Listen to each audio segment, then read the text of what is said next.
नल पुराण इतिहास के एपिसोड 125 में आप सभी श्रोताओं का, भक्तों का और सब्सक्राइबर बंधुओं का एक बार फिर से स्वागत और हार्दिक अभिनंदन है।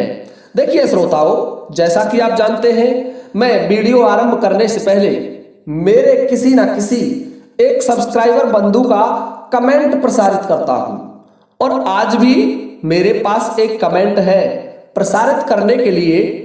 और जो महान सब्सक्राइबर बंधु हैं उनका नाम है श्रीमान ध्रुवनाथ गोस्वामी, जो लिखते हैं, गुरुजी प्रणाम, नल पुराण की कहानी बहुत अच्छी लगी।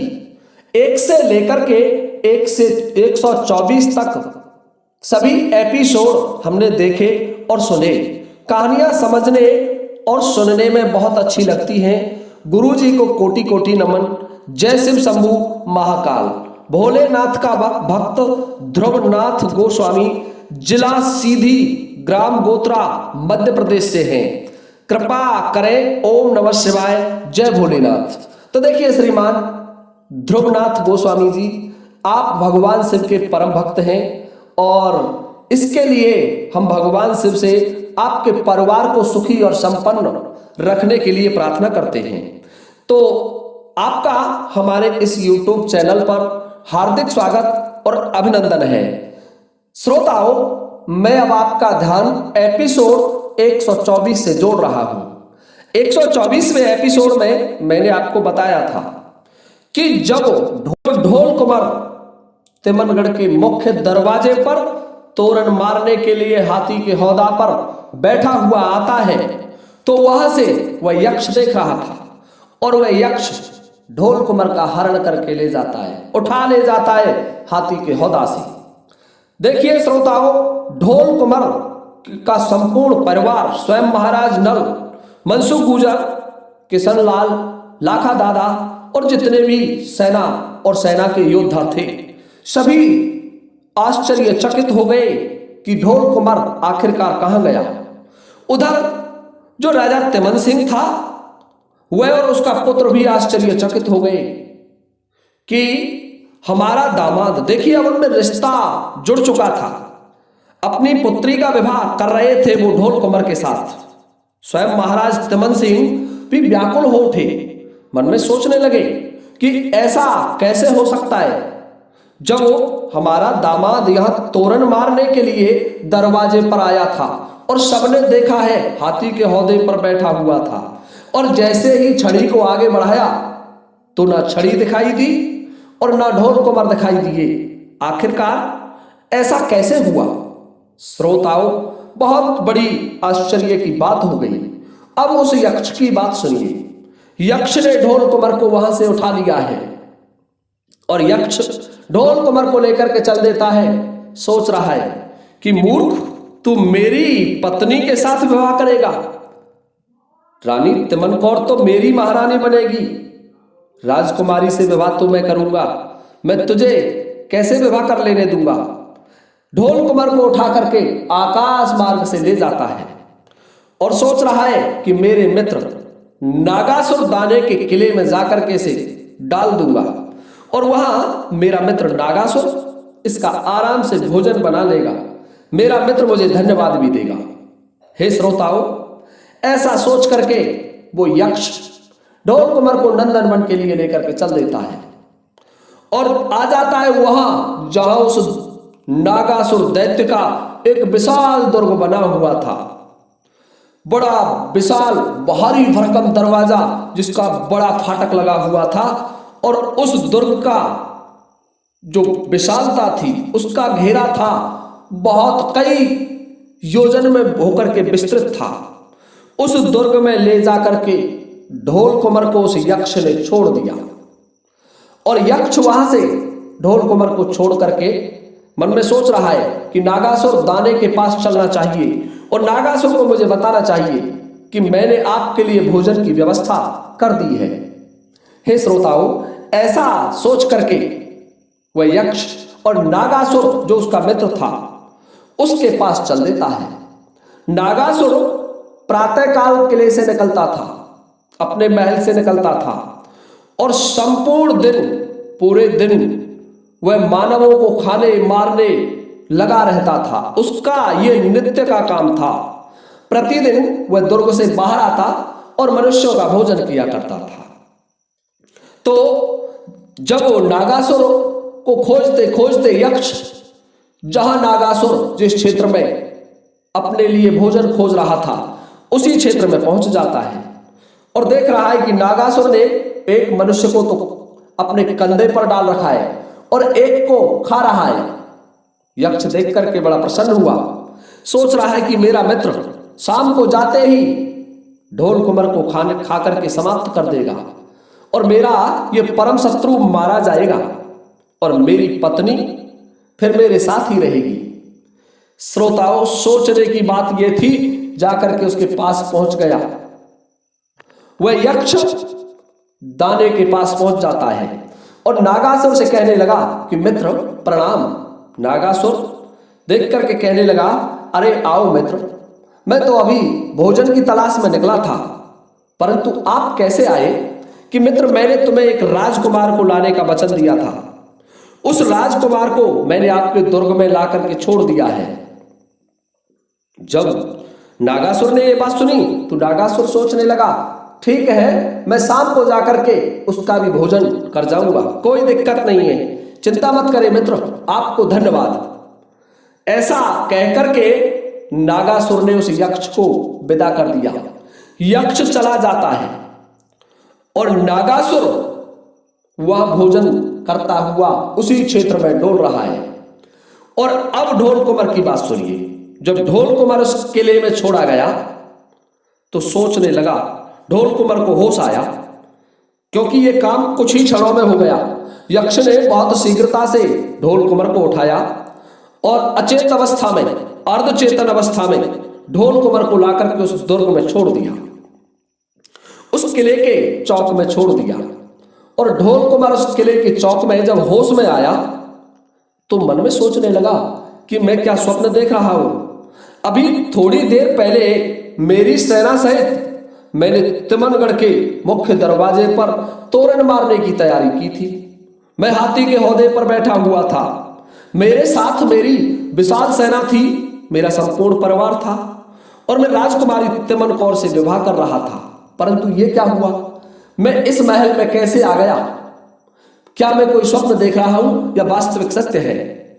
देखिए श्रोताओं, उस संपूर्ण दुर्ग में ढोल कुमार डोल रहा है। उसका जो वेश है वो दूल्हे का बना हुआ है, सर पर छत्र रखा हुआ है, शरीर पर हल्दी लगी हुई है और उस दुर्ग में चारों तरफ भ्रमण कर रहा है। मन में सोच रहा है कि ये दुर्ग किसका है, मैं इस किले में कैसे आ गया? क्या मुझे महाराज तिमन कौर ने अपने दुर्ग में फिर बंदी बना लिया? कई विचार ढोल कुमार के मन में आ रहे हैं। हे श्रोताओं, ढोल कुमार उस दुर्ग में डोल रहा है, चारों ओर घूम रहा है। तभी जो दाना था नागासुर, उस नागासुर दाने की पत्नी थी, वज्रमुखी नाम था उसका। और वज्रमुखी की अवस्था वृद्ध हो चली थी और वह उस दुर्ग में बड़े आराम से रहती थी। उस वज्रमुखी का ध्यान उस युवक पर चला जाता है, उस राजकुमार पर चला जाता है। और वज्रमुखी ने जब राजकुमार को देखा तो देख करके उस पर मोहित हो जाती है, उसकी तरफ देखने लगी रहती है कि ये इतना सुंदर कोई लड़का मेरे किले में कैसे आ गया? क्या इसकी मृत्यु इसे ले आई? हे भगवान, इसके प्राणों की रक्षा कैसे हो? परंतु यह आया कैसे? क्या महाराज इसे पकड़ करके लाए या ये मार्ग भूल गया जो मेरे इस दुर्ग में चला आया और अब इस किले से बाहर मैं इसे निकाल भी नहीं सकती? देखिए श्रोताओं, जो नागासुर था वह अपनी पत्नी वज्रमुखी को उस किले में बंद रखता था। चारों ओर से विशाल दीवारों से सुसज्जित हुए दुर्ग और उसके दरवाजे पर बहुत भारी भरकम किवाड़ लगे हुए थे और उन किवाड़ों पर पत्थर की शिला अड़ा देता था वो दाना। बाहर से पत्थर की शिला लगा करके जब जाता था तो वज्रमुखी उस दुर्ग से ढोल कुमार को निकाले भी कैसे। बज्रमुखी सोचने लगी कि ये मैं इससे बात तो करती हूं, क्या ये स्वयं भगवान मेरे यहाँ आया है या कोई मार्ग भटक करके किसी राजा का पुत्र चला आया है। बज्रमुखी वहां से चलती है और उस ढोल कुमार के पास आई। बज्रमुखी का विकराल शरीर था, विशाल लंबे लंबे दांत थे, और उस ढोल कुमार को देख करके उससे कहने लगी, अरे मानव के बच्चे, तू यहां कैसे आ गया? अब तो तू हमारा भोजन बनेगा, तुझे यहां कौन छोड़ेगा? क्या मार्ग भूल गया है? क्या घर वालों ने पीट करके भगा दिया है? क्या कारण है इस दुर्ग में कैसे चला आया? ढोल कुमार ने जब ये बात सुनी तो ढोल कुमार को समझते हुए देर ना लगी। ढोल कुमार को मन में विचार आया कि मुझे किसी ने अपहरण करके इस दुर्ग में छोड़ा है, क्योंकि मैं तो वहां तोरण मारने जा रहा था और तोरण मारने से पहले ही किसी ने मुझे हाथी के हौदे से उठा लिया, और यही कारण है कि मैं इस दुर्ग में आ गया। देखिए श्रोताओं, बज्रमुखी से ढोल कुमार कहने लगा कि हे माता, मैं ये नहीं जानता कि मैं कैसे आ गया। मुझे आकाश ने घेर दिया है और इस पृथ्वी ने झेल लिया है। यदि आप मेरे प्राणों की रक्षा कर सकें तो मेरे प्राणों की रक्षा कीजिए। यह बात जब बज्रमुखी ने सुनी तो बज्रमुखी मन में सोचने लगी, किसी का कितना सुंदर पुत्र है, ऐसा सुंदर पुत्र, और उसे मेरे पति आकर के मार डालेंगे। हे भगवान, मैं इसके प्राणों को कैसे बचाऊं? तो वो बज्रमुखी उससे बोली कि देखिए, पहले बेटे तुम्हारा परिचय दीजिए, तुम वास्तविकता में कहां के रहने वाले हो और किस देश के राजकुमार हो, और यहां आने का कारण क्या है? तो ढोल कुमार उससे कहने लगा कि माता, मैं महाराज नल का पुत्र हूं, नरवरगढ़ मेरा गांव है, और मैं तिमनगढ़ में राजकुमारी तिमन कौर के साथ विवाह करने के लिए विवाह की रस्में पूरी कर रहा था। उस किले पर जो तिमनगढ़ का मुख्य दरवाजा था वह तोरण टका हुआ था, उस तोरण को मारने के लिए जा रहा था, तोरण की रस्म पूरी कर रहा था। उसी समय न जाने मेरे साथ क्या हुआ, और कुछ समय बाद मैंने अपने आप को इस किले में पाया। बज्रमुखी कहने लगी, बेटा तू राजा नल का पुत्र है? कि हाँ माता, मैं राजा नल का पुत्र हूं। बेटे, राजा नल तो कौन से राजा नल की बात कर रहा है तू? कि माता, राजा नल मैं नहीं जानता कितने हैं, लेकिन नरवर के महाराज राजा नल की बात कर रहा हूं, और मेरे हिसाब से आज तक मैंने एक ही राजा नल देखा है, कोई दूसरा राजा नल मैंने सुना नहीं है। तो बज्रमुखी मन में विचार करने लगी कि इसमें कुछ संशय है कि कौन से राजा नल का पुत्र है, इसलिए इसे मुझे एक कक्ष में बंद कर देना चाहिए। बज्रमुखी उस ढोल कुमार से कहने लगी, बेटे यदि तू यहां बाहर रहेगा तो मेरे पति महाराज नागासुर दैत्य शाम को जब इस किले में आएंगे तो तुझे खा जाएंगे, तू बच नहीं पाएगा। इसलिए मैं तुझे एक कमरे में बंद कर देती हूं, और हो सकता है तेरे प्राणों की सुरक्षा हो जाए। तो श्रोताओं, उस बज्रमुखी ने ढोल कुमार को एक कक्ष में बंद कर दिया और आराम से बाहर जैसे बज्रमुखी रहती थी उस तरीके से उस किले में रहने लग गई। जब शाम का वक्त हुआ तो नागासुर दाना अपने महल के लिए चल देता है, और अपने महल में आया तो एक मनुष्य तो एक कंधे पर रखा हुआ है, दूसरा दूसरे कंधे पर रखा हुआ है, और एक मनुष्य को खाता हुआ चला आ रहा है। और जब दुर्ग में प्रवेश किया तो बज्रमुखी से कहने लगा कि हे प्रिय, इस दुर्ग में मुझे मनुष्य की दुर्गंध आ रही है। बज्रमुखी कहने लगी कि मनुष्य की दुर्गंध, और इस दुर्ग में से? अरे महाराज, आप और हम प्रतिदिन मनुष्यों का भोजन करते हैं, इसलिए तो हमें दुर्गंध आ रही है, परंतु उस यक्ष की बात को भूल जाता है। कहते हैं मारने वाले से बचाने वाला बहुत बड़ा होता है। मारने वाले में इतनी बड़ी शक्ति नहीं होती जितनी बचाने वाले में होती है। ईश्वर की माया थी और वह उस यक्ष की बातों को भूल गया। वज्रमुखी ने उस अपने पति दाने नागासुर को समझा दिया कि यहां कोई मनुष्य नहीं आया और तुम्हारे 2 कंधे पर रखे हुए हैं, एक को तुम खा रहे हो, इसलिए तुम्हें हो सकता है ये ऐसा महसूस हुआ हो कि दुर्ग में कोई मनुष्य है, परंतु महाराज वास्तविकता यह है कि मेरे होते हुए इस किले में कोई आ जाएगा, उसे तो मैं भोजन बना करके खा जाऊंगी।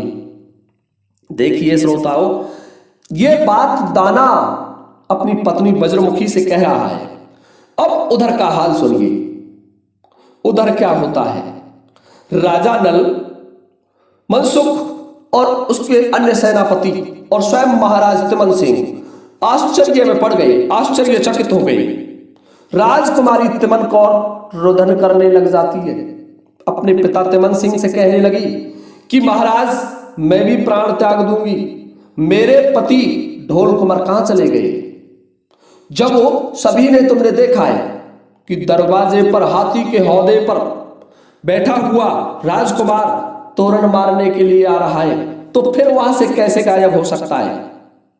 श्रोताओं, तिमन सिंह कहने लगा, पुत्री तुम जानते हो कि तुम्हारी गुरु नटनी कितनी बड़ी जादूगरनी थी, और इसी तरीके से हो सकता है किसी ने जादू से हमारे दामाद ढोल कुमार का हरण कर लिया हो।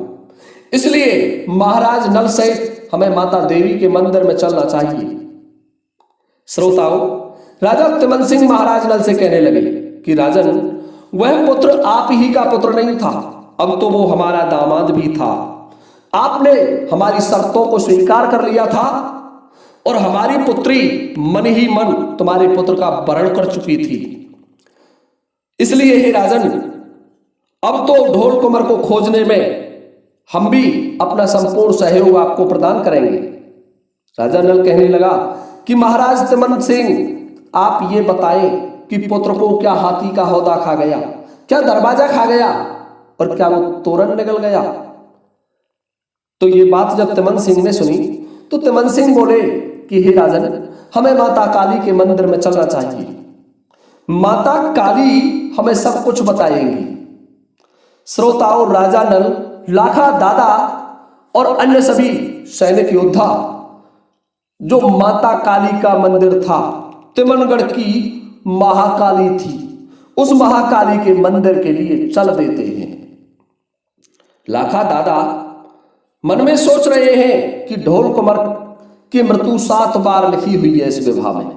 महारानी गजमोतनी ये पहले ही बता चुकी है, परंतु महाराज नल तुम नहीं माने, तुमने वही कार्य किया जो तुम्हें अच्छा लगा, और इसीलिए फेरा पड़ना तो दूर की बात है, अभी तो बारौठी भी नहीं हो पाई और तुम्हारा पुत्र गायब हो चुका है, उसका कहीं कोई पता नहीं है। सोचते विचारते हुए उस माता काली के मंदिर में आ जाते हैं।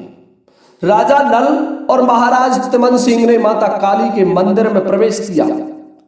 माता काली के मंदिर में ध्यान लगा करके बैठ गए और माता काली से कहने लगे कि हे मातेश्वरी, यदि हमने तुम्हारी पूजा की है तो हमारे पुत्र का हमें कुछ रहस्य बताइए, उसके बारे में ये बताइए कि आखिरकार ढोल कुमार कहाँ गया और उसे कौन ले गया। देखिए श्रोताओं, राजा नल और तिमन सिंह की आवाज सुनकर के माता काली मंदिर में आ जाती है और मंदिर में से आकाशवाणी हुई कि हे राजा नल, ध्यान से सुन, तुम्हारे पुत्र के प्राण संकट में है, तुम्हारा पुत्र मृत्यु के मुख में जाने वाला है, तुम्हारे पुत्र का हरण हो चुका है। राजकुमारी तिमन कौर के पास एक यक्ष था और राजकुमारी को उसका पता नहीं है कि वो यक्ष मुझसे प्रेम करता है, और वह यक्ष ये नहीं चाहता कि राजकुमारी का विवाह ढोल कुमार के साथ हो। उसी यक्ष ने ढोल कुमार का हरण कर लिया है। तो राजा नल कहने लगे कि हे देवी, हे मातेश्वरी, आप ये बताइए आखिरकार ढोल कुमार है कहां? कि महाराज नल, तुम जानते हो कि तुम्हारे ससुर घुमासुर दाने का मामा नागासुर नंदन वन में रहता है, और नंदन वन का दुर्ग 4 योजन में होकर के विस्तृत है। और उसी दुर्ग में नागासुर नामक दाना, जो घुमासुर दाने का मामा है, वह रहता है और उसी का भोजन बनने वाला है तुम्हारा पुत्र। उस दुर्ग में पहुंच चुका है। यदि तुम्हें शक्ति है, सामर्थ्य है, तो आप अपने पुत्र को बचा लीजिए। हे श्रोताओं, अब राजा नल और तिमन सिंह मन में विचार करने लगे कि अब हमें नंदन वन के लिए चलना होगा। हे महाराज, सेना सहित नंदन वन के लिए यदि हम चलते हैं तो वहां तुम जानते हो कि वह दाना हम में से किसी को नहीं छोड़ेगा। महाराज तिमन सिंह कहने लगे, राजन, हमारे पास लाखों की सेना होगी और हम उस किले पर आक्रमण कर देंगे और जो दाना है नागासुर, उसे समाप्त कर देंगे। नल कहने लगा, महाराज, दाने को सेना के बल से परास्त कर रहे हो, कभी देखा है दानों को? होश में आ जाओगे, सब कुछ भूल जाओगे। देखिए श्रोताओं, तिमन सिंह कहने लगा कि महाराज, मेरे मित्र थे वज्रबाहु, परंतु वो भी मारे जा चुके हैं, नहीं तो वो भी एक दाना था। तो राजा नल कहने लगा, बस ठीक उसी प्रकार से नागासुर भी एक दाना है जो मनुष्यों का भोजन करता है और बड़ा बलवान महाभट योद्धा है। तिमन सिंह कहने लगा कि राजन, फिर इसके लिए क्या करें कि मैं स्वयं जाऊंगा, तुम में से कोई भी मेरे साथ नहीं जा सकता। राजा तिमन सिंह और मनसुख गुर्जर कहने लगे कि महाराज, आप हमें भी अपने साथ लेकर के चलिए, हम भी राजकुमार को खोजते हुए आपके साथ चलेंगे, जहां आपको आवश्यकता होगी आपकी सहायता करेंगे। श्रोताओं, लाखा दादा ने नल को समझाया कि देखिए महाराज, आप इनकी सुरक्षा करोगे या अपनी सुरक्षा करोगे? परंतु श्रोताओं, तिमन सिंह और मनसुख गुर्जर नहीं मानते हैं। राजा नल से कहने लगे कि महाराज, हम तुम्हारे साथ अवश्य चलेंगे, चाहे हमारे प्राण ही क्यों ना निकल जाए। तो देखिए श्रोताओं, राजा नल, मनसुख गुर्जर और स्वयं महाराज तिमन सिंह तीनों अपने पुत्र को खोजने के लिए नागासुर दाने का कक्ष किला खोजते हुए नंदन वन की तरफ अपने अपने घोड़ों पर सवार होकर के चल देते हैं, बैठ जाते हैं अपने अपने अश्वों पर और जा रहे हैं नंदन वन के लिए। श्रोताओं, अब यहां से आगे का वर्णन मैं आपको अगले वीडियो में लेकर के उपस्थित हो जाऊंगा। तब तक के लिए आप सभी से चाहता हूं अनुमति इस वीडियो को विराम देने की। इसी के साथ जय हिंद, जय भारत।